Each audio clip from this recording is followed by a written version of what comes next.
10 लाख रुपए या मौत? जावेद साहब, ये पर्ची आपको कौन दे के गया है? पता नहीं इंस्पेक्टर साहब, सुबह जैसे ही आया हूँ दुकान में कोई डाल के चला गया है। इंस्पेक्टर साहब, टीवी में तो सुना है कि बदतखोरों का खात्मा कर दिया गया है, पर्ची इस बात का सबूत है कि हम दुकानदार अभी तक सेफ नहीं है। भाई मेरे, बड़े बड़े मुजरिमों का सफाया कर दिया गया।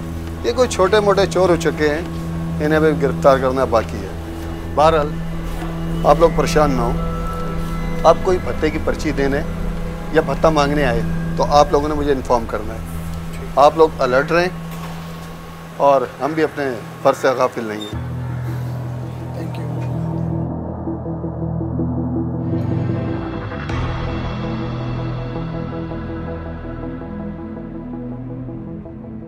पापा, पापा ये देखें मेरी बॉल पुरानी हो गई। तो मुझे नहीं चाहिए। जाओ, तो जाओ यहाँ से। इधर आओ, इधर मेरा बच्चा, इधर आओ। मैं दिला दूंगी अपने बच्चे को। इस वक्त बाबा परेशान है ना मेरा बच्चा, बाबा को तंग नहीं करो, मैं दिलाऊंगी ना तुझे। मम्मी, इसको हर वक्त कोई ना कोई चीज़ चाहिए। जाओ जाके होमवर्क करो। क्या हो गया है, बच्चा है ये, मैं दिलाऊंगी अपने बच्चे को सुबह, ठीक है? अब तुम जाओ अपने कमरे में। दादा प्रॉमिस करें कि आप मुझे कल बैटर बॉल दिलाएंगी। हाँ प्रॉमिस, जाओ अपने कमरे में। ये लें, चाय पिए। पुलिस कुछ कर भी रही है या तसल्ली देकर चली गई? अरे आप परेशान मत हो, हमने घर पे आयत करीमा का विर्द रखा है। इंशाल्लाह देखना भत्ताखोर पलट कर नहीं आएगा।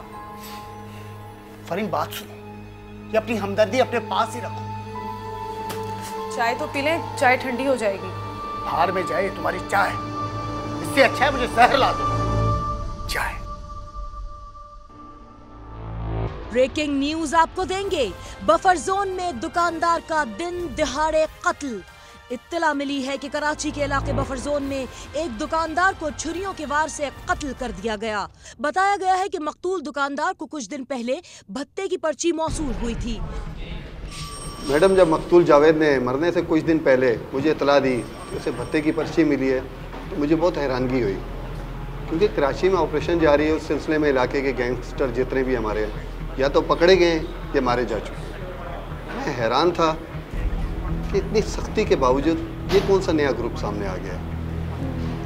नहीं इंस्पेक्टर साहब, मेरा नहीं ख्याल कि ये वारदात किसी गैंगस्टर या टारगेट किलिंग की है, क्योंकि अमूमन टारगेट किलर्स या गैंगस्टर्स जब इस किस्म की वारदात करते हैं तो एक तो बहुत उजलत में करते हैं और अमूमन वेपन के तौर पर पिस्टल को इस्तेमाल किया जाता है।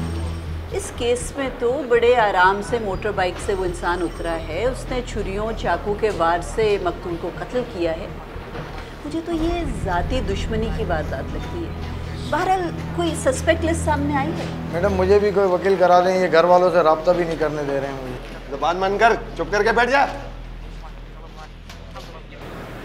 ये इसका क्या मामला है? इसका भी मोबाइल स्नैचिंग का है। बहरहाल सस्पेक्ट लिस्ट का आप बता रहे थे?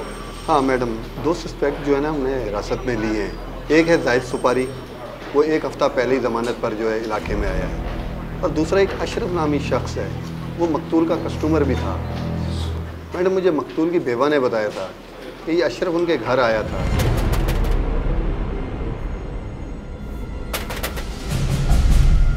अबे ओए, दुकान पे गया था मैं तेरी, वहां से पता चला तू घर पे आया हुआ है। तो अपने ही घर पे आऊंगा ना।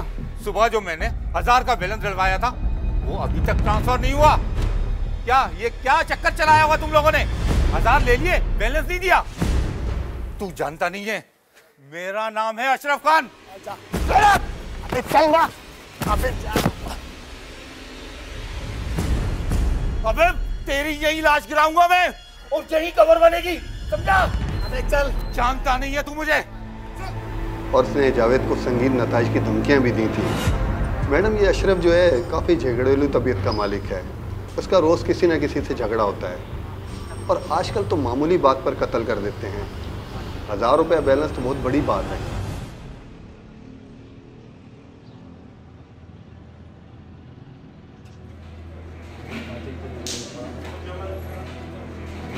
सर, जावेद एहसान के दिन दहाड़े कत्ल के 2 सस्पेक्ट सामने आए थे जो कटेरे में खड़े हैं। मेरी अदालत से दरख्वास्त है कि इनका जिस्मानी रिमांड दिया जाए ताकि इनसे मज़ीद तफ्तीश की जा सके। योर ऑनर, मैं अपने क्लाइंट मिस्टर जाहिद के दिफा में पेश होने की इजाज़त चाहता हूँ। इजाज़त। Thank you your honour. Your honour, police ने मेरे क्लाइंट मिस्टर जाहिद को महज शुबह की बुनियाद पर गिरफ्तार किया है। पुलिस के पास मेरे क्लाइंट के खिलाफ कोई सबूत नहीं है, कोई शवाहिद नहीं है। मेरे क्लाइंट एक शरीफ और मोअज़्ज़िज़ शहरी हैं। शरीफ शहरी? योर ऑनर, वकील साहब के क्लाइंट जिनका लक़ब सुपारी हो और जिसके खिलाफ लातादाद मुकदमे चल रहे हो, अभी भी ये मौसूफ 2 हफ्ते कबल जमानत पर रिहा होकर आए हैं। योर ऑनर, ये शख्स एक हिस्ट्री शीटर है, शरीफ शहरी तो कहीं से भी नहीं है। मिस आमना, आपकी इत्तला के लिए अर्ज है कि जमानत भी उसी को मिलती है जिस पर कोई इल्ज़ाम साबित ना हो सके। योर ऑनर, जिस वक्त कत्ल की ये वारदात हुई उस वक्त मेरे क्लाइंट जाए वारदात से कोई 20 किलोमीटर दूर शारा फैसल पर ड्राइव कर रहे थे और उस वक्त इनके साथ गाड़ी में इनका एक दोस्त भी था जो अदालत में गवाही के लिए पेश किया जा सकता है। योर ऑनर, एक ऐसा एक्सपीरियंस्ड क्रिमिनल जो बहुत से फौजदारी मुकदमों में मुलव्विस हो, उसके लिए एक प्लांटेड गवाह अदालत में पेश करना कितना कोई मुश्किल काम होगा। योर ऑनर, इस इंसान ने पहले जावेद को एक भत्ते की पर्ची भेजी और जब इसको ये मालूम हुआ कि जावेद ने इस मामले में पुलिस को इन्वॉल्व कर लिया है और उसे अब भत्ता नहीं मिलेगा, तो इसने दिन दिहाड़े कोल्ड ब्लड में जावेद का कत्ल कर दिया ताकि उस इलाके के बाकी दुकानदारों पर भी इसकी दहशत बैठे। योर ऑनर, मिस आमना मेरे क्लाइंट की मुस्तकिल किरदार कुशी कर रही हैं, सरासर बहतान तराशी कर रही हैं। हकायक हैं योर ऑनर, हकायक हैं ये सब। योर ऑनर, हकायक क्या है मैं बताता हूँ। गौरतलब बात यह है कि पुलिस के मुताबिक ये वारदात मोटरसाइकिल पर आने वाले 2 अफराद ने की थी। हुआ क्या, 2 अफराद को कटहरे में खड़ा कर दिया गया। क्या मिस्टर जाहिद का इस जेंटलमैन से कोई कनेक्शन साबित होता है? योर ऑनर, इन दोनों अफराद का भी आपस में दूर दूर तक कोई ताल्लुक नहीं है। पुलिस और प्रोसिक्यूशन ने कोई जाती इनाद की बुनियाद पर तो इन दोनों अशखास को कटहरे में लाकर खड़ा नहीं किया। सर, इन दोनों का नाम FIR में इसलिए है क्योंकि इन दोनों के पास जावेद को कत्ल करने का मुहरिक था। योर ऑनर, अब तक की इब्तदाई तफ्तीश से भी ये जाहिर हो रहा है कि दोनों मुल्जिमान मकतूल के जानी दुश्मन थे, इनके पास मौका भी था और मुहरिक भी था उसको कत्ल करने का। Thank you sir. सर, इन दोनों का आपस में ताल्लुक है या नहीं, इसकी अभी तफ्तीश करनी है। जिस वक्त जावेद एहसान का कत्ल हुआ था तो ये दोनों सस्पेक्ट सामने आए थे। मेरी अदालत से दरख्वास्त है कि इनका जिस्मानी रिमांड दिया जाए। योर ऑनर, मैं अपने क्लाइंट अशरफ इकबाल के दिफा में पेश होने की इजाज़त चाहता हूँ। इजाज़त। योर ऑनर, मुझे समझ नहीं आता है कि हमारी पुलिस का अदालत में झूठ बोलना और प्रोसिक्यूशन का कोर्ट को मिसगाइड करना ये एक वतीरा बन गया है। योर ऑनर, जिस वक्त ये कत्ल हुआ उस वक्त मेरे क्लाइंट बस में सवार होकर हैदराबाद की तरफ जा रहे थे। मेरे क्लाइंट ने दौरान इन्वेस्टिगेशन पुलिस को बस का टिकट भी पेश किया है और इसके अलावा सबसे अहम बात यह है कि जिस वक्त वो बस रवाना हुई उस वक्त तमाम मुसाफिरों की वीडियो बनाई गई जिसके अंदर मेरे क्लाइंट साफ नज़र आ रहे हैं। योर ऑनर, मैं इस वीडियो की कापी ऑलरेडी पहले ही अदालत में जमा करवा चुका हूं जो कि कोर्ट के रिकॉर्ड में मौजूद है। योर ऑनर, मेरी अदालत से दरख्वास्त है कि मेरे क्लाइंट अशरफ इकबाल को इस केस से डिस्चार्ज किया जाए क्योंकि उनका इस केस से कोई ताल्लुक साबित नहीं होता है। Thank you my lord. जी ऑनर, अभी इब्तदाई पूछगछ हुई है। मेरी आपसे दरख्वास्त है कि इनका जिस्मानी रिमांड दिया जाए। पेश नज़र कत्ल के इस मुकदमे में इस्तगासा ने 2 मुल्ज़िमान को पेश किया है। मुल्ज़िम अशरफ इकबाल के वकील सफ़ाई ने मुल्ज़िम की जाए वारदात से अदम मौजूदगी के जो शवाहिद पेश किए हैं वो नाकाबिल तरदीद हैं। इसलिए अदालत समझती है कि मुल्ज़िम अशरफ इकबाल को मुसम्मी जावेद एहसान के कत्ल के मुकदमे में मुलव्विस करने का जवाज़ नहीं बनता। लिहाजा ये अदालत मुल्ज़िम अशरफ इकबाल को इस केस से बरी करती है। जबकि दूसरे मुल्ज़िम जाहिद उर्फ सिपारी के वकील का भी मौक़िफ़ है कि कत्ल के वक्त उनका क्लाइंट चाय वारदात से 20 किलोमीटर दूर शारे फैसल पर अपनी कार ड्राइव कर रहा था, लेकिन वकील साहब उसका कोई ठोस सबूत अदालत में पेश करने से कासिर रहे। लिहाजा यह अदालत मुल्ज़िम जाहिद सुपारी को 7 दिन के जिस्मानी रिमांड पर पुलिस के हवाले करने का हुक्म देती है। समाअत मुलतवी की जाती है। एक रिपोर्ट के मुताबिक साले रवा की पहली सहमाही में मुल्क भर में भत्ताखोरी के 396 मुकदमात दर्ज हुए, जबकि एक दूसरी रिपोर्ट के मुताबिक कराची में भत्ताखोरी के वाकयात में 50% कमी आ चुकी है।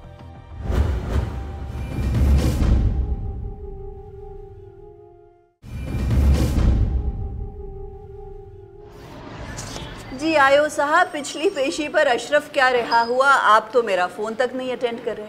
मैंने कहा थाने आकर आपसे अपडेट ले लूँ। क्या बना है अब जाहिद सुपारी का? कुछ उसने नया इंकिशाफ किया? आपकी इन्वेस्टिगेशन के दौरान जुर्म कबूल किया उसने? मैडम हर तरीका आजमा लिया है, लेकिन ये निहायत ही ढीठ इंसान है। आपका तो दावा था ना कि बड़े से बड़ा क्रिमिनल भी इन्वेस्टिगेशन के दौरान जुर्म कबूल कर लेता है। इस मर्तबा क्या हो रहा है? मैडम कभी कभार इंतहाई सख्त जान भी आ जाता है। मैडम मैं आपसे कन्विंस हूँ कि पहले पुलिस को शवाहिद इकट्ठे करने चाहिए और फिर मुल्ज़मान पर हाथ डालना चाहिए। मैंने इन दोनों मुल्ज़मान का फ़ोन रिकॉर्ड निकलवाया और मकतूल का भी, लेकिन मैडम मुल्ज़मान का मकतूल से कोई ताल्लुक़ साबित नहीं हो रहा। देखें तो साफ जाहिर था, मुझे पहले दिन से ही शक था कि आप लोगों ने गलत लोगों को अरेस्ट किया है। अब अगली पेशी पर भी यही सीन रिपीट होगा, आप देख लीजिए। जाहिद सुपारी के खिलाफ भी आप लोगों ने कोई शवाहिद इकट्ठे नहीं किए, उसका वकील उसे भी छुड़वा लेगा। आयो साहब कोई भाग दौड़ करें, ये केस हाथ से निकल जाएगा।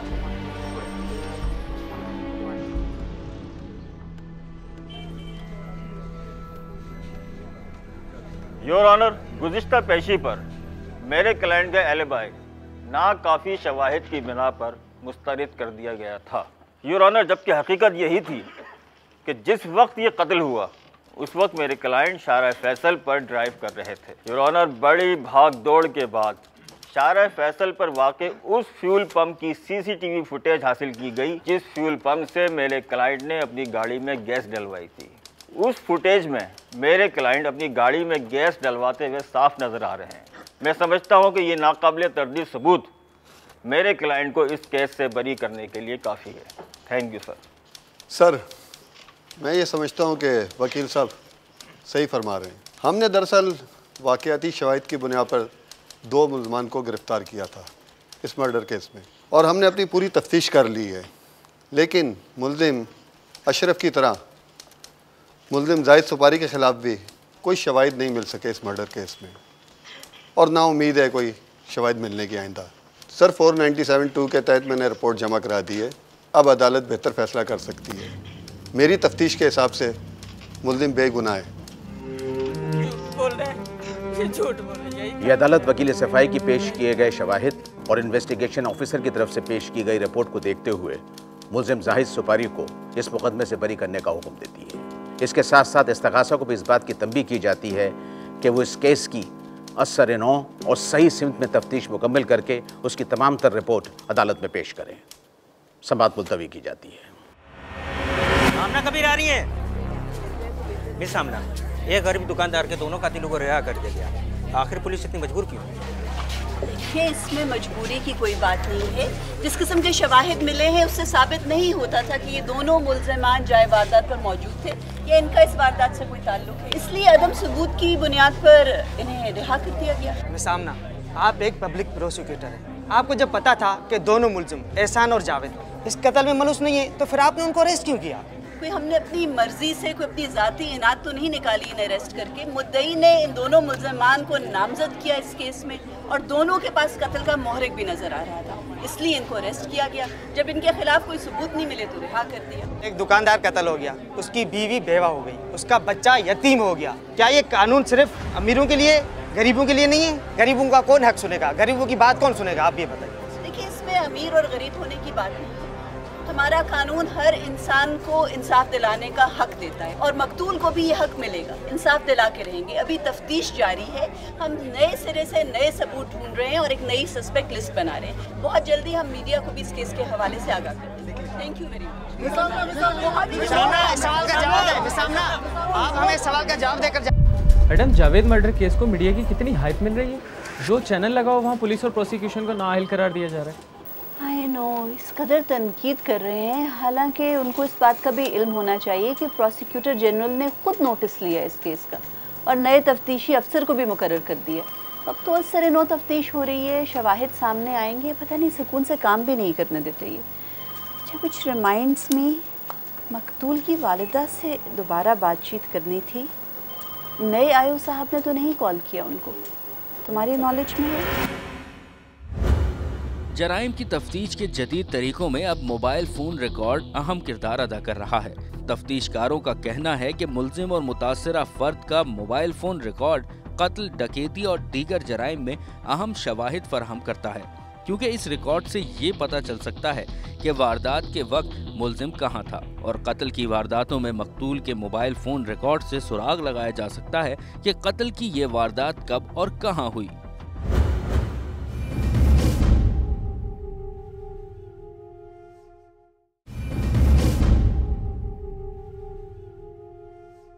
हमने साहिबा एसपी साहब ने मुझे इस केस की तफ्तीश के लिए मुकर्रर किया। राइट। अच्छा, आपने केस की फाइल देख ली? जी हाँ, इस केस की फ़ाइल को मैंने अच्छी तरह पढ़ लिया है, और इस केस की फ़ाइल को पढ़ने के बाद मुझे ऐसा लगा है कि तफ्तीश में बहुत सारे नुकाइस मौजूद हैं। सबसे पहली बात यह है कि इस केस की तफ्तीश हमें इस तरीके से करनी चाहिए थी, और ये पता करना चाहिए था कि पत्ते की पर्ची किसने और किस वक्त फेंकी। और दूसरी बात यह कि अगर मकतूल की दुकान पे कैमरे नहीं लगे हुए थे तो इर्द गिर्द अड़ोस पड़ोस में कहीं तो कैमरे लगे होंगे ना, हमें उसकी CCTV फुटेज ले लेनी चाहिए थी। और सबसे बढ़कर ये कि किसी ने भी जाए वकूआ से फॉरेंसिक एविडेंस इकट्ठे ही नहीं किया। बिल्कुल ठीक कह रहे हैं। मैंने भी ये तमाम सवालात साबिका आयो साहब के सामने रखे थे, लेकिन बस अफसोस की बात है उनके कुछ तफ्तीश करने का तरीका बड़ा रवायती सा था। एनीवे, इस वक्त सूरत हाल ये है कि जो 2 मुल्ज़िमान नामज़द हुए थे वो दोनों क्लियर हो गए हैं, और अब कोई नई सस्पेक्ट लिस्ट तो तैयार की नहीं गई और ना ही कोई नए शवाहिद सामने आए हैं। तो अगर सच पूछें तो इस वक्त केस बिल्कुल स्टैंड स्टिल पर है, और मीडिया का प्रेशर तो जहां पुलिस पर है वहां प्रोसिक्यूशन पर भी है। तो सूरत हाल आपके सामने है। मुझे तो ऐसा लगता है कि ये कत्ल किसी ज़ाती दुश्मनी का नतीजा है। ठीक कह रहे हैं आप, मुझे भी ऐसे ही खदशात हैं। वैसे हमारे माशरे में मर्द हजरात अपने दफ्तर के, कारोबार के मसाइल घर में आकर घर की ख़वातीन से डिस्कस तो करते नहीं, फिर भी हमारे माशरे की औरत को एहसास हो जाता है अगर उसका शोहर परेशान दिखाई दे, और किसी न किसी तरीके से बात उगलवा ही लेती हैं। मेरे ख्याल में हमारे पास भी ये ऑप्शन है कि मकतूल की बेवा से मिलकर एक मर्तबा दोबारा बातचीत की जाए और पूछा जाए कि पिछले सालों में कभी किसी से दुश्मनी रही हो, अगर कोई रीसेंट वाक़या नहीं है, कभी परेशान रहे हो, मे भी कोई नई बात पता चल जाए। चेंबर बुलाया जा सकता है उनको? नहीं, चैम्बर में तो उनका आना मुश्किल है, इसलिए कि अभी उनके इद्दत के दिन चल रहे हैं। ओहो, अच्छा। आपको उनके घर जाना पड़ेगा। नो प्रॉब्लम जी, घर चले जाएंगे उनके। शहरोज़, उनका एड्रेस मुझे बता दीजिएगा।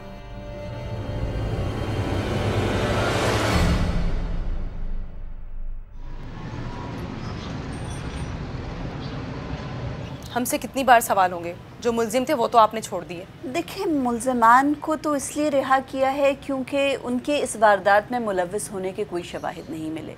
देखिए, हमारे ख्याल में अमूमन शौहर अपनी बीवियों को अपनी दफ्तर की, कारोबार की, हर तरह की परेशानी बताते ज़रूर हैं। आपके ख्याल में कोई उनको परेशान कर रहा था? अगर रीसेंट मोस्ट दुश्मनी नहीं थी, कोई माजी की आपको कोई बात याद हो, कोई रिश्तेदार, अजीज़, दोस्त, किसी से दुश्मनी? जावेद हर दिल अजीज़ शख्सियत थे, बस कुछ दिन से भत्ते की पर्ची की वजह से परेशान थे। जावेद के कातिल पकड़े भी जाएं और अगर उन्हें सज़ा भी हो जाए तो मेरा शौहर तो वापस नहीं आ सकता ना।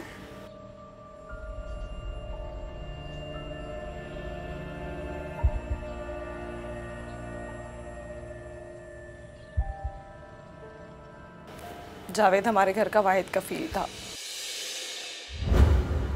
ताज़ीरात पाकिस्तान की दफ़ा 383 के तहत भत्ताखोरी एक काबिल ताज़ीर जुर्म है और दफ़ा 384 के तहत जान से मारने की धमकी देकर भत्ता लेने की पादाश में 10 साल कैद बामुशक्कत की सज़ा हो सकती है।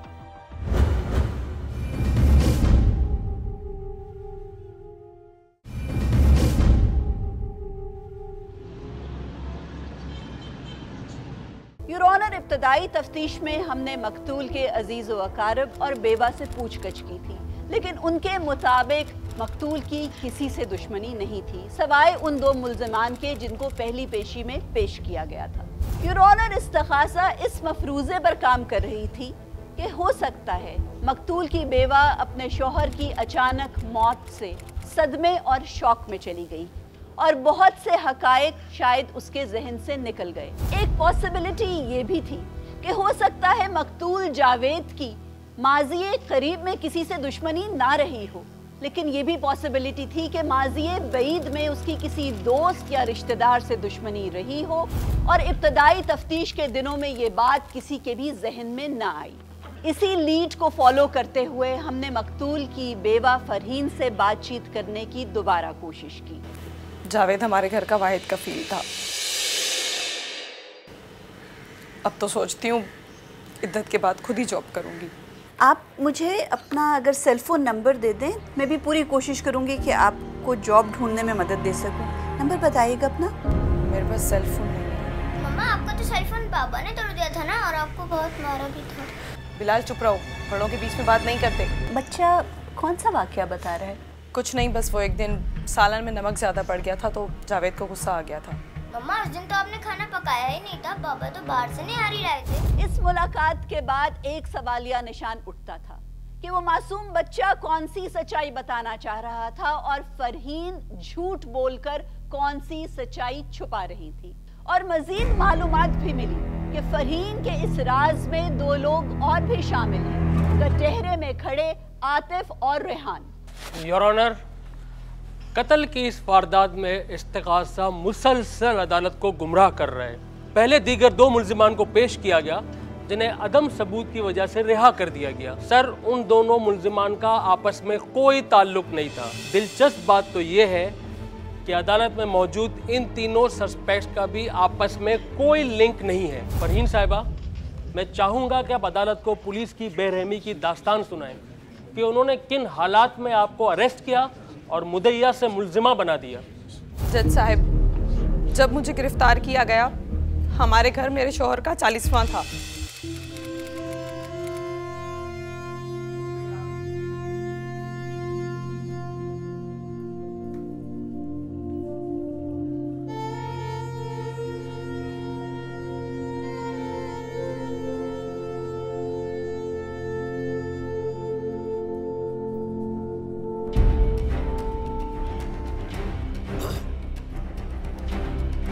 आप में से फरहीन कौन है? मैं। बीबी, आपको हमारे साथ थाने चलना होगा।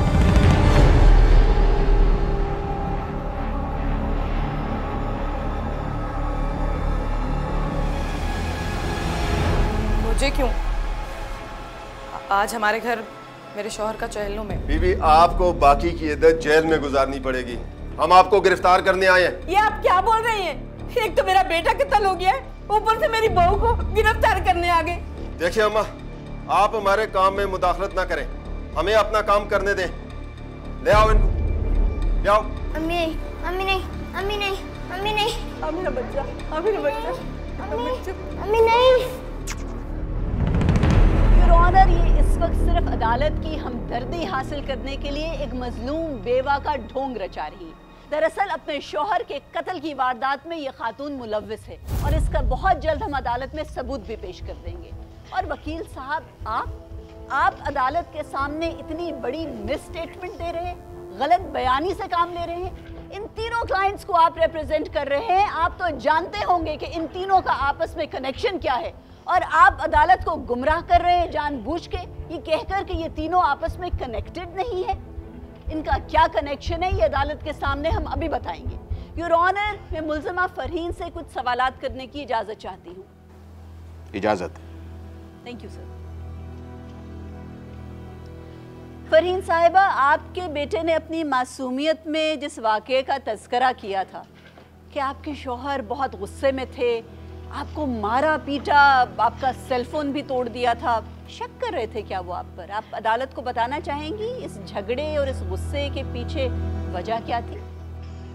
वकील साहिबा, आप खुद भी एक औरत हैं और अभी मेरी फीलिंग्स आप समझ सकती हैं।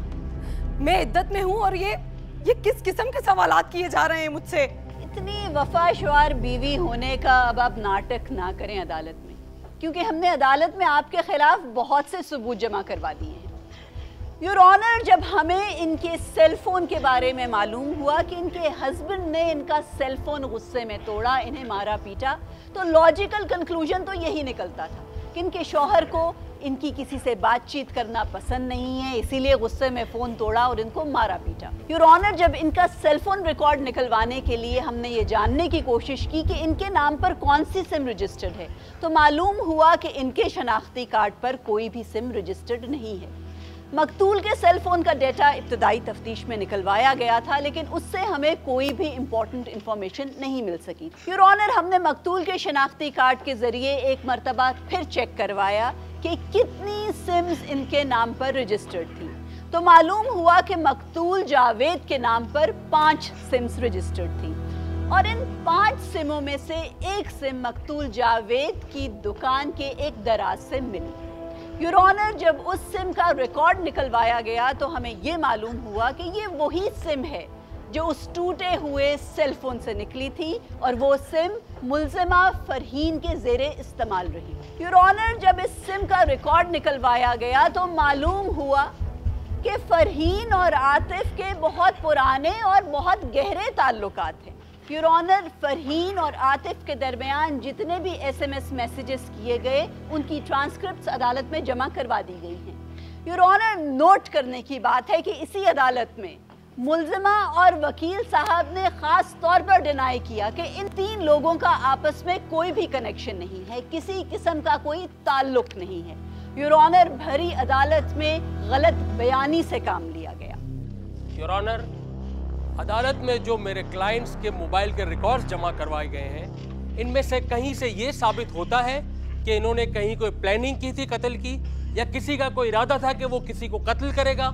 और योर ऑनर, मिस सामना जिस सिम का जिक्र कर रही हैं वो तो मेरे क्लाइंट के नाम पर है ही नहीं, और इस बात का क्या सबूत है कि वो सिम मेरे क्लाइंट की ज़ेरे इस्तेमाल है। योर ऑनर, वो सिम तो मकतूल जावेद की दुकान से मिली है।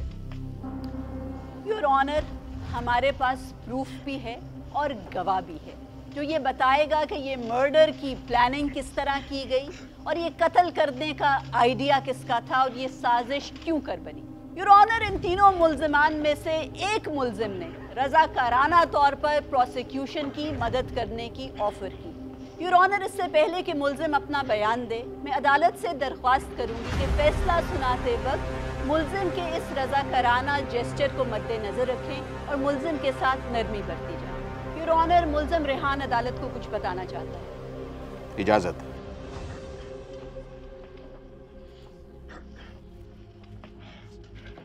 जज साहब, ये आतिफ भाई मेरे पुराने दोस्त हैं।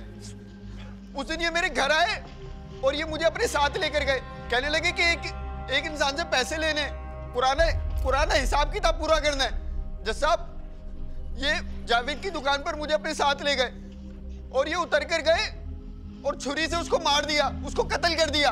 बाद में इन्होंने मुझे बताया कि ये सब कुछ इन्होंने फरीन के कहने पर किया, और अगर ये ऐसा ना करते तो जावेद इन्हें और फरीन को मार देता। ये सारी प्लानिंग फरीन की है।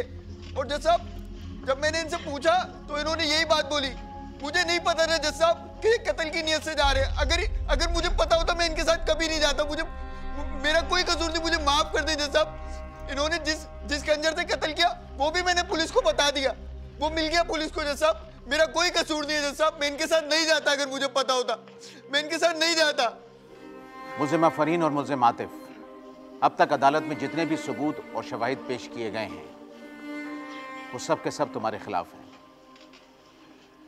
अब तुम दोनों बताओ कि तुमने ये कत्ल क्यों किया। जज साहब, शादी के बाद मेरा आतिफ से फ़ोन पर राब्ता था। हम स्कूल के ज़माने से एक दूसरे को जानते हैं और एक दूसरे को भूल नहीं पाए थे। एक दफ़ा आतिफ का मैसेज मेरे मोबाइल पर आया और जावेद ने पढ़ लिया। मैं बता देता हूँ किसका मैसेज है। अरे इधर तो मेरी फ्रेंड का मैसेज है। वो मेरी बात चल रही थी, मैं चाय बनाने लग गई तो तभी रिप्लाई नहीं किया। बुरी बात है इसे छीनना। मैं बता रहा हूँ, उससे उम्र भर प्यार करेंगे। जो मिल ना सका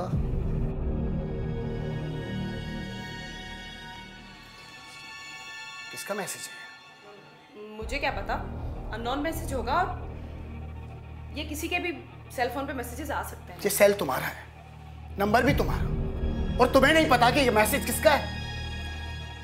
जावेद, तुम मुझ पर शक कर रहे हो। तुम्हारे मोबाइल पे भी मैसेजेस आते होंगे, मैंने तो कभी तुम पर शक नहीं किया। या मैंने कभी तुम्हारा मोबाइल चेक नहीं किया? जज साहब, उसके बाद जावेद मुझ पर शक करने लगा था, चोरी छुपे मेरा मोबाइल चेक करता था। हेलो हेलो, कौन है इस नंबर पे? हेलो हेलो, ड्राइंग कर रहे हो?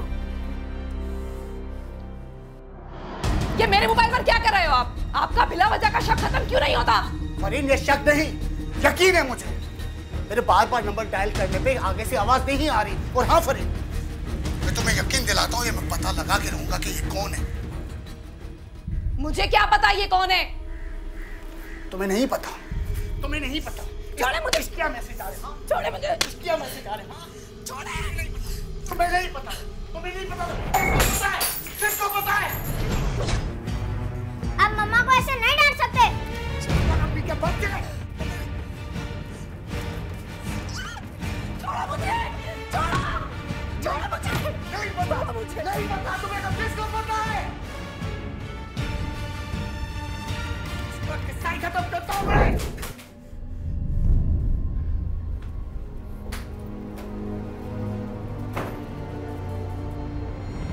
जज साहब, जब फरीन के नंबर से मुझे कॉल आई तो जावेद की आवाज़ सुनकर मैं खामोश रहा।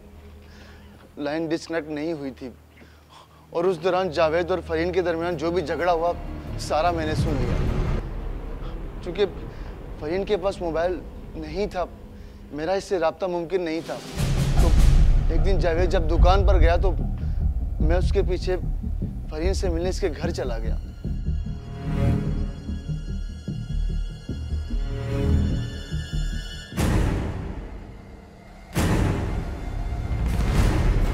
अरे तुम यहाँ कैसे आ गए? तुम्हें पता है मेरी सास घर पर है।